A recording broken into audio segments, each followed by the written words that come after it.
ये गरीब लड़का कभी ना देखी गई तरह से क्रिस्टियानो जूनियर को डरा दिया। एक दिन रोनाल्डो को एक बड़ा दुबई में एक अवार्ड प्राप्त कर रहे थे जब उन्हें एक कॉल आया। जब रोनाल्डो ने कॉल उठाया तो वह उनकी बेटी अलाना थी। रोनाल्डो ने उसकी आवाज में डर महसूस किया और चिंतित होकर पूछा, क्या हुआ प्रिंसेस? अलाना ने कहा, डैड डैड। क्या हुआ अलाना, जल्दी बताओ, रोनाल्डो ने घबरा कर कहा। फिर जूनियर की आवाज पीछे से आने लगी, डैड कृपया बचाओ। और फिर अलाना के साथ कॉल कट गई। रोनाल्डो ने फिर से कोशिश की लेकिन संपर्क नहीं हो सका। फिर उन्होंने जॉर्जिना को फोन किया और पूछा कि घर पर क्या हो रहा है, लेकिन जॉर्जिना अपनी शूटिंग के लिए बाहर गई थी। रोनाल्डो ने उनसे कहा, जल्दी घर आओ, मैं भी आ रहा हूँ। फिर रोनाल्डो तुरंत चले गए, दुबई के राजकुमार से संपर्क किया और उनके निजी जेट की मांग की और राजकुमार ने बिना किसी हिचकिचाहट के यहाँ कह दिया। जैसे ही रोनाल्डो पहुंचे पुर्तगाल से, वह सीधा घर गया। उसने देखा कि अलाना डर के मारे छुपी हुई है। जूनियर भी बहुत डरा हुआ दिख रहा था। रोनाल्डो ने जूनियर को बुलाया और कहा, डरो मत, मैं यहाँ हूँ।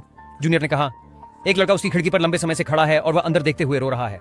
लेकिन फिर जॉर्जिना आ गई और उसके साथ वही लड़का बाहर खड़ा था। रोनाल्डो अभी भी उलझन में था। वह लड़के के पास गया और धीरे से पूछा, हे दोस्त, क्या तुम यहाँ अकेले हो? लड़के ने सिर हिलाया और धीरे से कहा, हाँ मैं अकेले आए हो। रोनाल्डो ने झुककर पूछा, तुम क्यों रो रहे हो? लड़के ने अपनी आंखें पोंछी और कहा, मेरे माता पिता ने मुझे छोड़ दिया क्योंकि मुझे शारीरिक बीमारी है। वे मेरी देखभाल नहीं करना चाहते थे। रोनाल्डो का दिल टूट गया। ये सुनकर जूनियर और अलाना ने उससे माफी मांगी, लेकिन रोनाल्डो कुछ करना चाहता था। उसने मुस्कुराते हुए लड़के से कहा, चिंता मत करो, अब मैं तुम्हारे साथ हूँ। रोनाल्डो ने तुरंत अपने सहायक को फोन किया और कहा, उसे सबसे अच्छे अस्पताल ले जाओ, सुनिश्चित करो कि उसे इलाज मिले। उस घर ले जाओ और उसका परिवार की तरह ख्याल रखो। अगर रोनाल्डो ने लड़के के साथ सही किया तो लाइक करें और CR7 पर टिप्पणी करें।